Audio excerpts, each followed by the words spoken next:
Je, ni wewe ambaye uzito wako unapungua siku hadi siku? Je, ni wewe ambaye unakonda mara kwa mara na hujui chanzo ni nini? Lakini unakula kawaida, lakini pia hauna mawazo yote, lakini bado mwili wako unashuka, uzito wako unapungua kila siku. Inawezekana ulishafanya vipimo, ukaambiwa kwamba una changamoto ya kisukari. Ukweli ni kwamba mwili unajaribu kuanza kutumia mafuta badala ya kutumia ile sukari ambayo ipo katika damu. Hali hii ndio ambayo inapelekea unakosa nuru na uzito wako unaendelea kupungua siku hadi siku.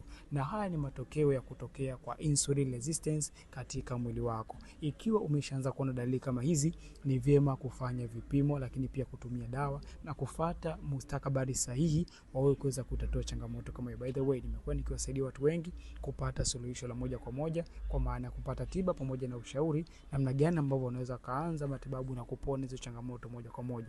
Ikiwa unahitaji kuweza kupata tips nyingi zinazohusiana na ugonjwa wa kisukari, hakikisha una comment kitu, lakini pia usahau kuweza kufollow account hii ili uweze kupata tips zinazohusiana na ugonjwa wa kisukari.